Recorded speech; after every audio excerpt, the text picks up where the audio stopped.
You know, within the past, 10 something years, I've seen so many different superhero games between two generations of consoles get so much fucking success. Obviously, games like Batman Arkham Knight or Spider-Man Miles Morales, and even games that weren't as successful as the other ones but still got mad hype over it, Marvel's Avengers. See, it was kind of the same way in the early 2000s, but it was also very different. There were superhero properties literally everywhere, whether it was movies, televisions, and especially in video games. But the difference between the superhero video games in the early 2000s compared to, well, modern times is that they were a lot more rampant. I can easily say the amount of superhero games I've seen within the past 10 years is close to like maybe half the amount of superhero games I've seen in the early 2000s. From both Marvel and DC. Between the who knows how many fucking Spider-Man games I've seen, to the Marvel Ultimate Alliance games, to the crazy amount of Xmen games, superhero video games were literally everywhere. And to make matters better, the early 2000s was a place where if you had a popular movie, well in this case a popular superhero movie, it got a video game right after. Iron Man had a game, The Incredible Hulk had a game, The Dark Knight had a game, and most importantly, X-Men Origins Wolverine got a game. Now, X-Men Origins Wolverine, the movie, gets a lot of bad rep. From what I've seen within the past who knows how many years, a lot of people hated this movie. Which is weird because for me, with the exception of Deadpool, I loved it when it came out. Granted, I am heavily biased towards Marvel, especially back in the early 2000s, but still, I like the movie. Now, even though the movie got a lot of mixed reviews, some of them negative, the game, on the other hand, was the complete opposite. There is not a single person I know who has played this game and called it trash. Myself included, this game was beautiful. And it sucks because due to how poor the movie did, I don't think a lot of people know this game exists. And that's where I come in. This game was a fucking trip. X-Men Origins Wolverine is a hack-and-slash third-person video game from the year 2009, and it was actually released on the same day as the movie. May 1st to be exact. Now, there's two versions of the game. Now, there's the PlayStation 2 version, which is the standard edition, and then there's the edition that we're following. That's Wolverine Uncaged Edition. That was released for PlayStation 3 and Xbox 360. Now, the game opens up like this. They give you a glimpse of the future, basically in their Days of Futures Past moment in. The game introduces us to Wolverine, who's hacking and slashing these poor innocent soldiers. He gives us this dark and dramatic monologue of who he is while he's being hunted by these soldiers, and eventually we flash back to Africa, which is the first playable mission in the game. After Logan free falls into the motherland, we're ready to get to killing. Now, from the jump, they start referencing the movie. This entire mission is a callback to the Africa scenes in Wolverine X-Men Origins, the movie. The reason why Wolverine and friends is here is because of Stryker. He's looking for adamantium, an artifact that he thinks is being hidden in Africa, which is also the same artifact used to create Wolverine's skeleton. Now, my issue with that is, rather than copying the movie and just having it be one long segment, what they do is they took the Africa scenes from the movie and they chopped it up to like 6 or 7 missions, but they put it in the forms of flashbacks. And they took these 6 or 7 flashbacks and they scattered them across the game. So after every like 2 or 3 missions, we have a flashback to Africa, which lasts between 10 to 20 minutes. Because they're playable flashbacks. And I'm not gonna lie, it gets kind of repetitive. The enemies are all the same. The boss fights for the most part are all the same. Then after, let's say, I don't know, the second mission, it kind of loses its umph. Like for example, the first mission ends with Logan fighting this ground monster, this big boss battle. And the main way for you to take it out is by getting behind it and stabbing it in the back. That was fun as hell when I first played it. But after doing it for like 7 or 8 times in other missions, it got extremely annoying. Like, I'm pretty sure the Africa segments in the game make up at least an hour and a half worth of gameplay, when the shit only made up like 15 to 10 minutes in the movie. Other than that, that's the only thing I really don't like about the game. Now let's get back to the story. Now, the first half of the Africa mission ended with the boss fight. Now the second half ends with a boat chase. Now, this part of the mission was fun as hell because even though the game is a hack and slash, it briefly turns into a third-person shooter because Logan is using this turret in order to blow up other enemy boats to help him escape.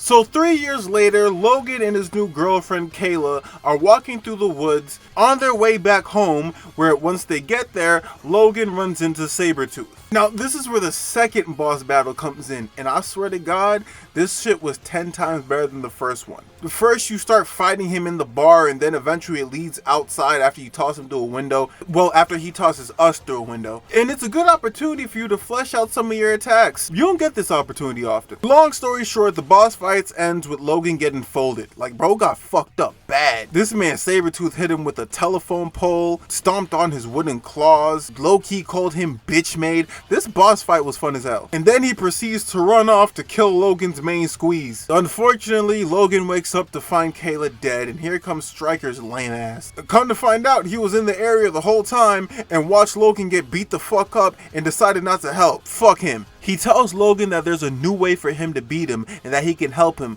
by implementing fuck! Stryker tells Logan he can help him by infusing adamantium into his skeleton. And that's where we shift to the Weapon X scene, which in my opinion is the best shot scene in this game. After tricking him and getting his DNA, Stryker tells the scientist to terminate him. Logan then breaks out of the chamber, claws first, and then rises out of the water raging. It's like watching the X-Men version of Frankenstein's monster. This scene was shot so well.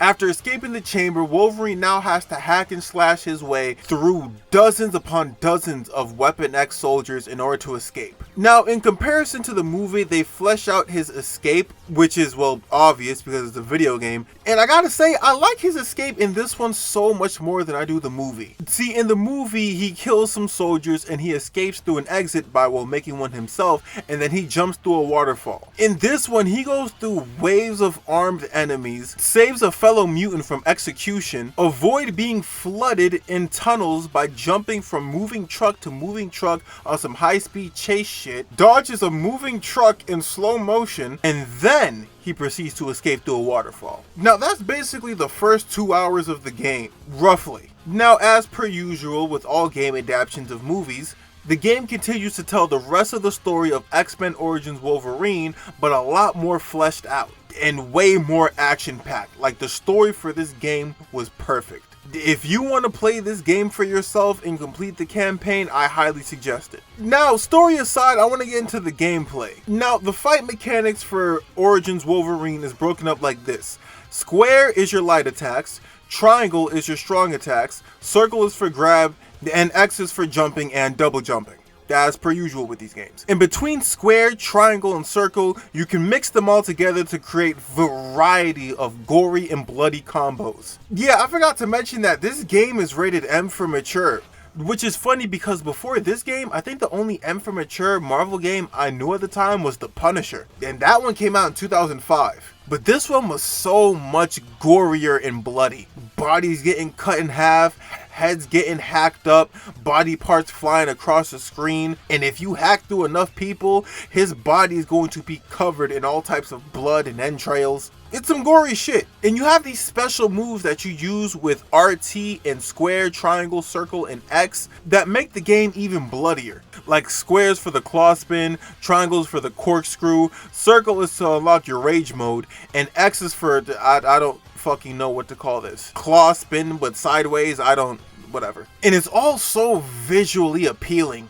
PS3 graphics were something else. I think my favorite move out of all of them though is the lunge. Basically, you press R1 to target an opponent, and then you press L1 to launch across the sky and land on another person, claws first, and then you can press either triangle or square to proceed to claw him to death. All in slow motion. Kinda. Now, there's only so far you can be in order for you to lunge at your enemies, but the distance for me is kind of reasonable. And if you get lost, you can always use your feral senses in order to find a path back to where you're going. Also, it helps you see invisible enemies, but you don't gotta worry about that shit till like later in the game. Now, as y'all know, one of Wolverine's main abilities from the comic books is his healing factor. Now, how did they utilize that in the game? So what they did was, Wolverine is capable of dying, but what they did was they gave him 2 health bars. Now, the first health bar is his healing factor. That's the one that takes the majority of the damage. And if you avoid battle long enough, you start to regenerate and the meter goes up. Once that meter's out the way, now you have your second health bar, which is the one around the heart. Now after that one runs out, it's over. The healing factor can't help you. There is ways to replenish your health, but try to avoid getting to that stage. Mainly because the healing factor is the strongest health bar between the two. The heart bar depletes a lot faster. Is it comic book accurate? I mean, no, not exactly, but if you had a comic book accurate Wolverine, he wouldn't be dying in this game. Same thing with the Deadpool game. Like, you have to give them health bars. They can't just run around the game without being able to die. Now, I want to talk about the boss fights. Now, I already told you about the ground monster in Africa and the Sabretooth, but this game has other ones. Yes, there's the Wendigo boss fights throughout some of the missions in the games, but there's also boss fights from the movie itself that they brought to video game life. Now, outside of the Wendigos, obviously you had Sabretooth in the beginning, but you also have the Gambit boss fight, the Blob boss fight, you have the second Sabretooth boss fight, and I don't know if I want to count Agent Zero as a boss fight, but fuck it, I'll give him that. You have the Sentinel boss fight, and finally you have the Deadpool boss fight, which is basically the final boss. I think out of all of them, the Sentinel boss fight was the hardest. And I say that because even though the Sentinel is technically easier to beat, the issue was the chest plate. There's a mission where after you beat the Sentinel in combat, you go free falling in the sky and you have to remove his chest plate so you can finish him completely.